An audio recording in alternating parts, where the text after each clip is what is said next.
What up, loved ones? What it do? Spotty Young right here. You know where I'm from. Thanks for tuning in. And if you're new to this channel right here, just hit the subscribe button real quick. Give it a like if you think it's cool, if you think it's real. Yeah. I'm Big Chill. We're doing something different today, man. I'm Big Chilling with the homeboy Jump from the hood and the motherfucking Doc.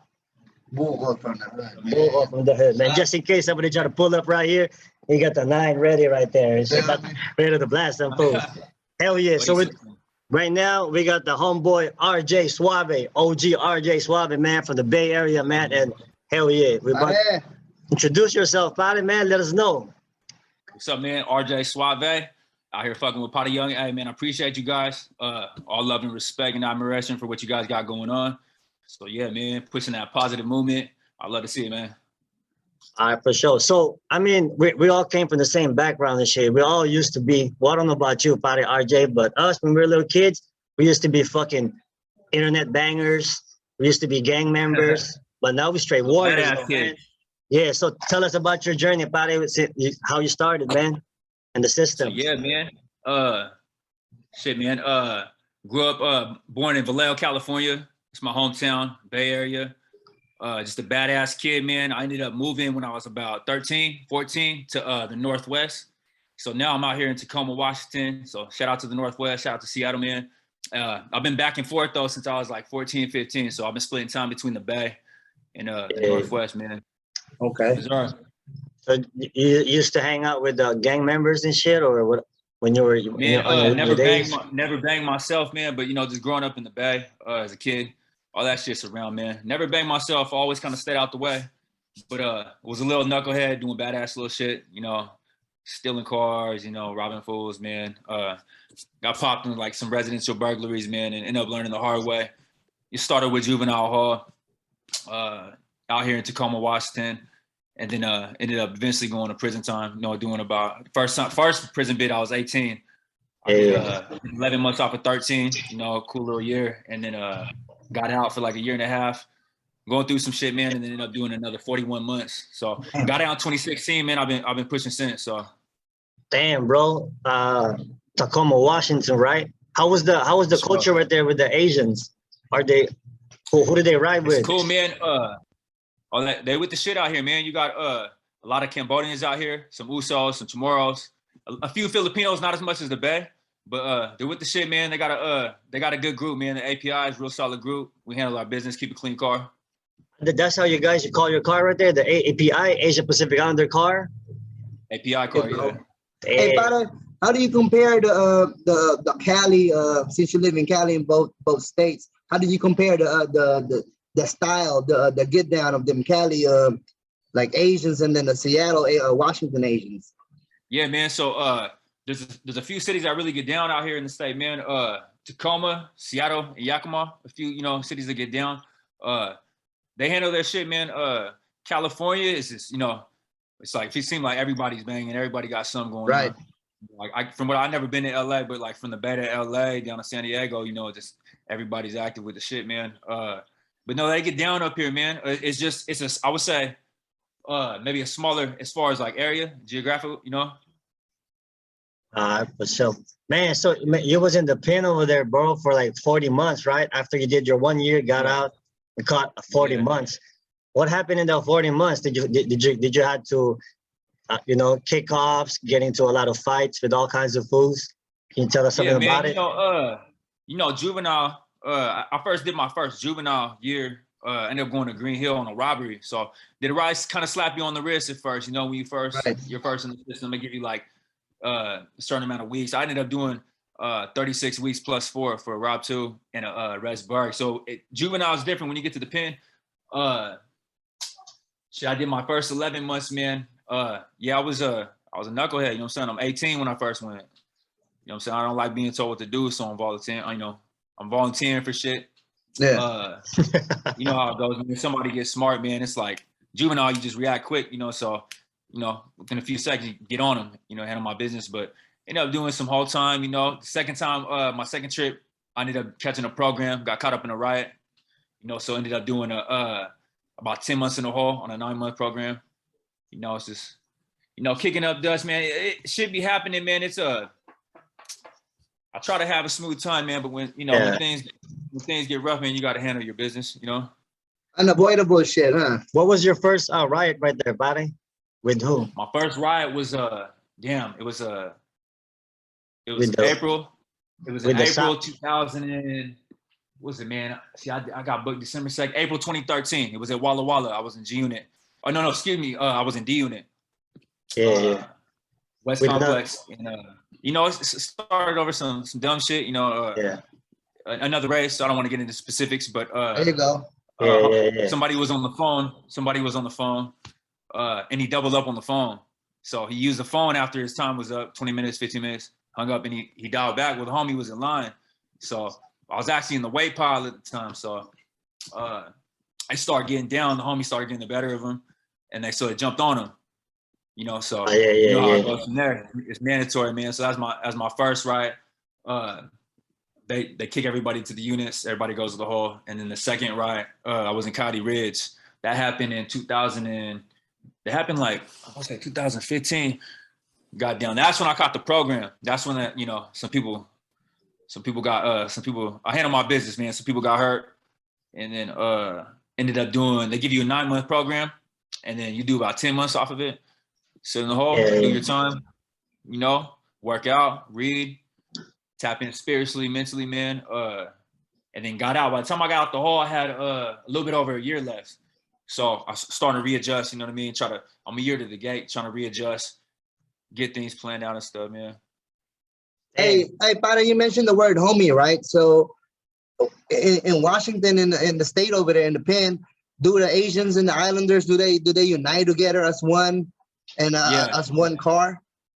Yeah, so out here in Washington, man, the APIs you got, it's one car. You got Benoist, Cambodian homie, Viet homie, Laos, Hmong, here and there. Hmong, okay. maybe a couple Koreans, a lot of I say Usos, some Tongans. So everybody rides under one car. Of course, if they got some tension from the streets, that gets handled in private. But for the most part, we come in and we ride with our people. Okay. We're real up here, and we're real cool with the natives too. Shout out to the natives too. Yeah. Oh yeah. Just like Cali, it's pretty much the same thing. Natives is right there too sometimes, but as far as the core you mentioned, as far as the race, it's basically the same thing in Cali. We all the Asians and the Islanders, we unite together as one, and family and shit. That's cool. Okay.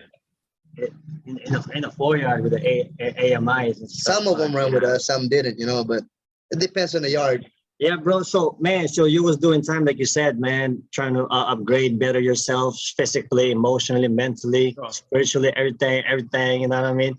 When did you start to feel that the transformation? Because you used to be like a knucklehead, fucking emotional, fucking crazy dude, right? To basically like a street gangster to a fucking warrior, man. Because I've been seeing your Instagram.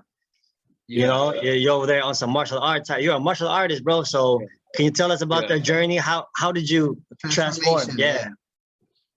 So like, when you're first going to juvenile and my first trip to the pen, man, when I got out the first time, I actually, my situation was better. My mom was still alive. Rest in peace. My mom passed. Oh, damn. So when I got out the second time, I didn't have shit going, man. Like I didn't have no money. My mom's is gone. My grandpa died when I was in the pen doing that whole time. Some people got sick, so I was like, fuck, I'm over here fucking around, you know what I mean? And catching this, a few years add up and I'm getting out, I'm missing a lot, and a lot of the homies that, they would tell me like, bro, you got potential, man. You could rap, you could do whatever. I could draw, I tattoo. And finally something clicked where when I did that whole time, I tapped in, man. I kind of like became spiritually universal and kind of like open-minded and stuff. And when I got out and I did my 18 months on DOC and I got on paper, it was just like, I'm gonna go hard, man. I'm gonna go crazy. So that's kind of, once I got that taste of like, if you could do that shit in the hall, you can do something in the pen, man, you can handle it out here. You just gotta kind of like dedicate, So I got out, man. And that's how the Muay Thai started. I seen it on TV when I was in the pen. I was like, damn, I was watching. I was like, man, I think I could do that. I'm tall, I'm long. And I ended up going to the gym out here in Tacoma. And just one thing led to another, man. Took a fight. And Mobby Wobbin fools. Yeah. Just, I was doing my doc on my own, man. I won some, I lost some, but I won more. And then I ended up doing research on how to get my passport because I wanted to go to Thailand. You know, I wanted I want to go out here and like experience Thailand. And so I did all that. I got my passport, did my research. Does Thailand allow felons? You know, Southeast, they ain't tripping in Southeast Asia. No, they ain't. Went out there, did my thing, man, came back, fought. And then, it's like, it's one thing led to another. Then it was music. And then now, I'm working on opening a tattoo shop. So yeah, man, crazy. Oh, hell yeah, man. Hey, everything you said was just some good shit, man. You said fucking tattooing, which is always good. Right. You said martial arts, which is the shit. You know what I mean? It is what it is. I see you, music, man. You're doing your the thing music too, bro. industry. And the music and the rapping. How'd you get into the rapping stuff? I mean, was it always in you, or yeah, was doing that in the pen? Yeah, and I started as a kid when I was a kid in the Bay Area, man. So all the Filipinos got a karaoke machine. So we used to get the little cassette tapes. I'm born in the 90s, man. So I'm 31. So Okay. we got the cassette tape, and we would get the cassette tapes with the beats on it. And me, the homies in Vallejo would just go to my house and rap over the karaoke machine, man. And I always did it. I always wrote. I never took it serious. And then eventually, man, I had a Muay Thai fight. I ended up getting a concussion. He beat me fair and square. No excuses. No excuses. Dude beat me, and so I got the concussion, and I was chilling for like 6 months. Where I was like, damn, like I can't do nothing. I got to heal up. I was like, fuck it, I'm gonna record something. I recorded it. That's right. And then the homies were like, hey, man, you should drop that. Like that shit kind of go. I'm like, yup, it's good, man. And ended up hitting my boy K Wells Visuals out there in Vallejo. He's also from Vallejo, and shot the video. And we just locked in ever since, man. He's, just been moving, man. He's kind of do the push me too, but yeah, drop another video, go crazy. Drop another video, go crazy, man. So, I'm still in the early stages, man. I'm trying, doing my thing. And sure enough, that shit working, man. Because man, that shit came up, hella views, Appreciate it, bro. Hell yeah, for something that's just barely coming up without any other fucking whatever connections these other fools got and shit, man. Hell yeah, man. Shit in, man. Yeah. Yeah, man. It's all independent too, man. I had to learn everything. Like, I record myself, and then I pre-mix it, but I shoot it to one of my bros. He's an engineer. He's raw. His name's Adrian Melanio. He gets down and he'll engineer it, and then I gotta fund myself as far as the visuals, the travel. When I'm back home in the Bay, I'll get some videos out there, and then learning the business part, how to push ads, and stuff like that. Yeah, that's what's up, bro. Hey, let us know right here. Tell us where we can find your IG, YouTube, everything, shit, bro. RJ Suave, everything, man. I don't have Twitter, but find me on Instagram at RJ Suave. If you guys want to peep the tattoos, I got a tattoo page too, RJ Suave Tattoos. I sell vintage clothes. You can hit me on Thrift Mansion, and then YouTube, RJ Suave. Yeah. There you go. Damn, bro. So, yeah. When I first talked to the party, because I was checking out your IG, and I've seen all type of martial arts type shit, right? And the party hit me with that. Yeah, I was watching Paraya, man, and I feel you on that. It's supposed to be death before dishonor, not no fucking dishonor before death, snitch 9th generation type shit, man. Yeah. Facts, man. So, I try to tell like some younger cats coming up, man. You gotta know like the consequences of this shit. Like you don't even gotta be really indulged in the streets, man. If you're gonna do something, you gotta take your consequences. Like, man, so like you gotta have morals at the end of the day. That's all you got, So all that other shit they got going on out there with certain, well-known rappers, that's not the way, man. That's some gimmick shit, And you know what? That's what Jumper we were talking about that earlier, right? You said like if you're trying to get in the hood, you better ask like, what is this offering me? Do we got insurance and shit? You got 401k? What you say? They have benefits. They have health benefits. Yeah. Benefits. Yeah. Do you guys pay for that shit if I go to fucking hospital or something? If not, then that ain't it. Does your hood fucking? I know. Does your hood got that drone flying out to the enemy's hood, smashing them with with a fucking finger? You know what I mean? Does your hood does that? If you don't do that shit, man, your hood ain't shit. It's straight up. Yeah, man. So much shit goes into it, man. It's not even like Yeah, that's what I'm telling people. You don't even got to be like a hardcore all up in the streets, man. You can make one fuck up, you know what I'm saying? One slip, end up going to the pen, man. You gotta, you gotta think about them things. You ready to sit down? You ready to deal with politics when that time comes and stand on your 10, There you go. Yeah, That's how it is. Hey, Pada, so explain to viewers the feeling, because from what I hear from you and from what I know about the homies channel, you guys are trying to advocate some positivity around, trying to school the youngsters about the past. But explain to viewers how it feels to to do some grown man shit right now, like what you're doing right now. Trying to make all kind of other stuff to make ends meet and shit, trying to make that money. Tell the viewers the feeling of doing some grown man shit finally. The feeling, yeah, hell yeah. It feels good, man, because especially if you know how you got to do shit, you got to deal with the system, man, and like people kind of expect you to fail. They're gonna expect you to fail, but you gotta shake that stigma, man. And you just gotta stay consistent, man. It feels good, bro. Like to see other things going on, like when I went to Thailand, man, like a whole nother world. There's more out there than just fucking around in the streets and then going to the pen and being in and out, being trapped, what they call the revolving door, man. There's more to it, man. So like the music and all you can go to the pen and do time, bro. You can come out, you can hustle, you can stack, man. You can do music, you can fight. You can really, not on no corny cliche, you can really do whatever you focus on. Right. You just gotta really be focused, you gotta really be focused and make sure you come from a good place. Like make sure your intentions are pure, There you go. That's my opinion. Hell yeah. And to top it off, just to add on to what you just said, if you don't want to be a landowner and a business owner like this guy, or a real estate mogul like you said, like me, and a martial artist like you, like us, talk your shit, you could be a fucking straight doctor right here, man. Yeah. He's from the hood, but now he a doctor and his wife a doctor, We can do everything positive. I feel your body.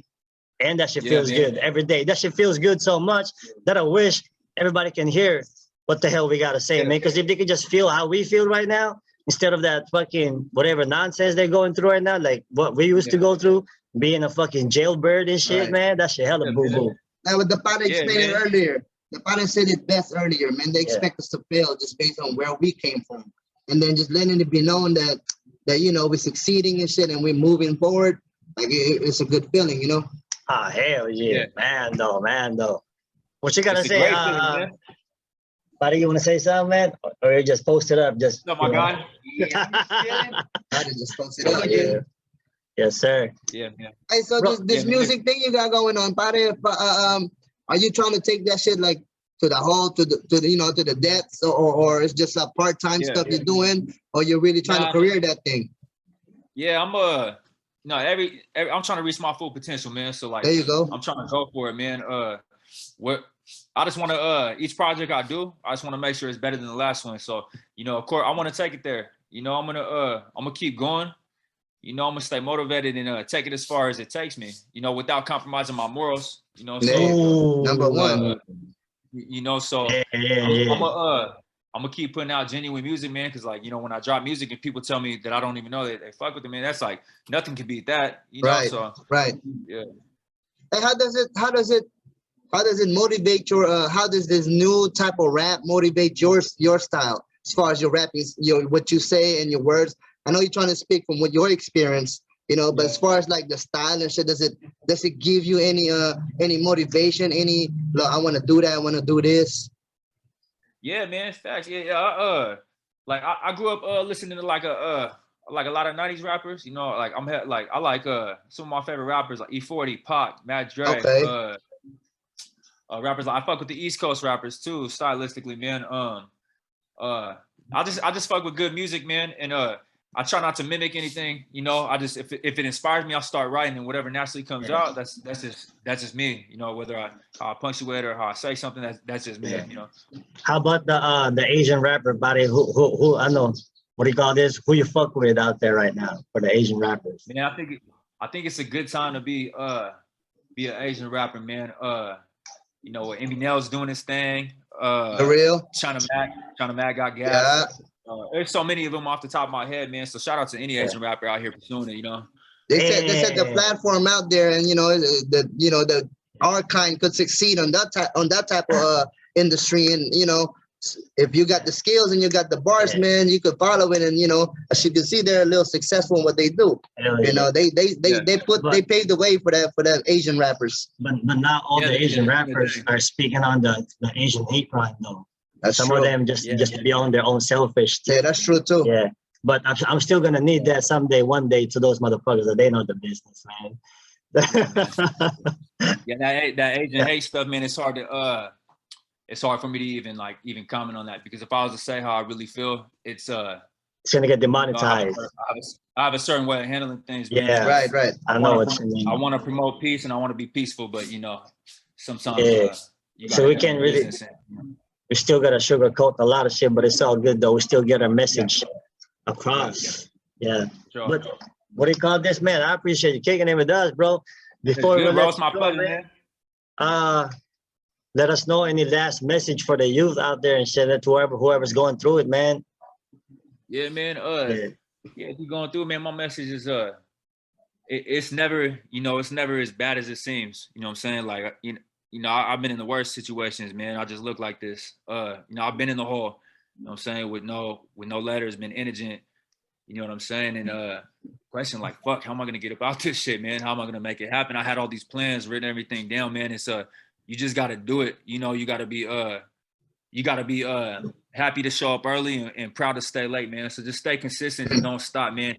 And always come from a genuine place, with pure intentions, keep your morals, never compromise your morals, with whatever, even if you're working a job, you can work a job and be cool, man. It's cool to work a job and handle your business. You know what I'm saying? That's You don't gotta be out here balling. That shit's a facade, man. You can do whatever as long as you enjoy it. That's my opinion, So yeah, man, stay solid and just stay consistent. Stay consistent. Hell yeah. He said it's not as worse as you think and shit, man. And plus, it's not, man. I agree with what you said, Padre. It's never not cool to work, man. You can have a job and do your thing, man. As long as you're handling business, man, positive. And he says that's some good shit right there. And plus, we ain't gotta have all that fucking billions of dollars type shit just to get a girl and shit, man. If your boy's a player, man. You can't hate the player, hate the game and shit, right? Yeah. Shit, Padre, young. Hell yeah. But yeah, hey, salamat. Thank you, bro. What do you call this? Man, hopefully you come kick it in the Philippines soon too, man. Go on vacation too. Yeah. Yeah, man. I got some family out in Cebu. So they got some that's the spot too. They got we got homies right there. I never been out there. So when this COVID shit settled down, if it ever does, man, that's like for sure. That's like my next stop is come out to my motherland, man, and see how it gets down, yo. Pull up, Padre, we got you, dog. Hell yeah. Man. Yeah, what's up with you guys though, man? I appreciate you guys having me. Like I said, it's all love and respect, man. I admire what you guys is doing, man. Changing somebody's life, giving other people like myself a platform. So, keep doing your thing, man, for real.